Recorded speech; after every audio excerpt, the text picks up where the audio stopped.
আসসালামু আলাইকুম, আশা করি সকলে ভালো আছেন। আল্লাহর অশেষ রহমতে আমিও ভালো আছি। তো ইতিপূর্বে আমি একটি ভিডিও আপলোড করেছিলাম, যে ভিডিওতে আপনাদেরকে দেখিয়েছি কিভাবে আপনারা এরকম একটি ক্যালকুলেটরের ইউআই ডিজাইন করবেন। তো আজকে সেই ক্যালকুলেটরের সেকেন্ড পার্ট নিয়ে আসলাম, অর্থাৎ ক্যালকুলেটরটিকে আপনারা কিভাবে ফাংশনাল করবেন। তো স্ক্রিনে যেই ক্যালকুলেটরটি দেখতে পারতেছেন এটা কিন্তু ফাংশনাল করা। তো আমি আপনাদেরকে হিসাব করে দেখিয়ে দিই। দেখেন এগুলো কিন্তু ঠিকঠাকই কাজ করতেছে। 8 + 8 = 16, 12 - 13 যদি দেই =-1। ঠিক আছে, সবকিছু কিন্তু ঠিকঠাক কাজ করতেছে। আবার এটার কিন্তু ডিজাইনটা দেখেন, ছোট করলেও ডিজাইনটার কোনো পরিবর্তন হচ্ছে না, অটোমেটিকই বড় হইতেছে। তো এই যে ক্যালকুলেটরটা দেখতেছেন, এটার সোর্স কোড কিন্তু আপনারা ভিডিও ডেসক্রিপশন বক্সে পেয়ে যাবেন। আপনারা সেখান থেকে ডাউনলোড করে নিতে পারবেন খুব ইজিলি। তো চলুন শুরু করি আজকের ভিডিও। তো সোর্স কোডটি ডাউনলোড করার পর আপনারা এই যে এরকম একটি জিপ ফাইল পাবেন, তারপর এটা এক্সট্রাক্ট করবেন। তো আমি এখানে এক্সট্রাক্ট করে ফেলি। তারপর আপনাদের সামনে পাসওয়ার্ড চাইবে। তো পাসওয়ার্ড হচ্ছে 1212। ঠিক আছে, পাসওয়ার্ডটা আমি দেখিয়ে দিচ্ছি, 1212। ওকে। এই যে দেখেন ক্যালকুলেটর যে ফোল্ডারটি, এটার ভিতরেই কিন্তু আমাদের এই যে প্রজেক্টটা। তো তারপর আমরা অ্যান্ড্রয়েড স্টুডিওটা ওপেন করব। সরি, আমাদের অ্যান্ড্রয়েড স্টুডিও অলরেডি ওপেন করা আছে এদিকে। তো আপনারা ওপেন করার পর এরকম আসবে। তারপর এখানে যে ওপেন, এই ওপেন বাটনে ক্লিক করবেন। ক্লিক করার পর আপনারা যেই ফাইলে বা ফোল্ডারে এই ক্যালকুলেটরের ফাইলটা এক্সট্রাক্ট করবেন সেটা আপনারা খুঁজে নেবেন। তো আমারটা হচ্ছে ডেস্কটপে। তো সি ইউজার, তো আমার ইউজারে যাই, তারপর হচ্ছে আমি ডেস্কটপ। তো ডেস্কটপ, তারপর এই যে দেখেন ক্যালকুলেটর। তো আমি এই যে ক্যালকুলেটরটা সিলেক্ট করে দিলাম, তারপর ওকে।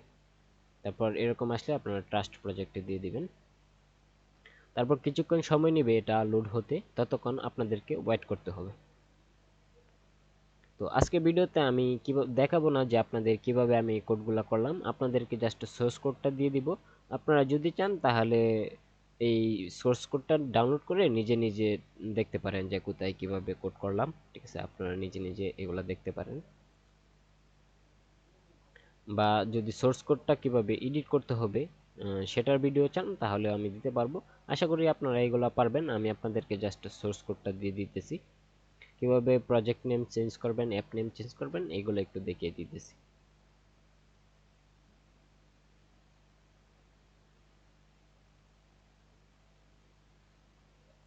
তো লোডিং নিতেছে, যতক্ষণ লোডিং নেই ততক্ষণ আমাদেরকে ওয়েট করতে হবে, তাছাড়া কিছু করার নেই।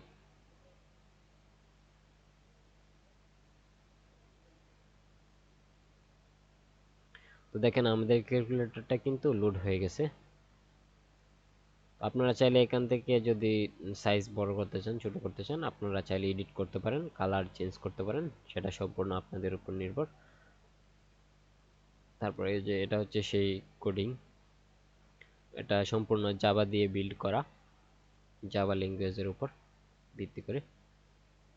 তো এখন দেখায় আপনারা কিভাবে এটার প্যাকেজ নেমটা চেঞ্জ করবেন। তো এখানে যে কম, এখানে ক্লিক করবেন। ক্লিক করার পর দেখেন এখন বর্তমানে প্যাকেজ নেম হচ্ছে কম এক্সাম্পল ক্যালকুলেটর। তো আপনারা যেটা চেঞ্জ করতে চাইতেছেন ওইটার উপর সিলেক্ট করে তারপর মাউসের রাইট বাটন ক্লিক করবেন। তারপর হচ্ছে রিফ্যাক্টর, ঠিক আছে, রিফ্যাক্টর, তারপর হচ্ছে রিনেম, তারপর ইন হোল প্রজেক্ট।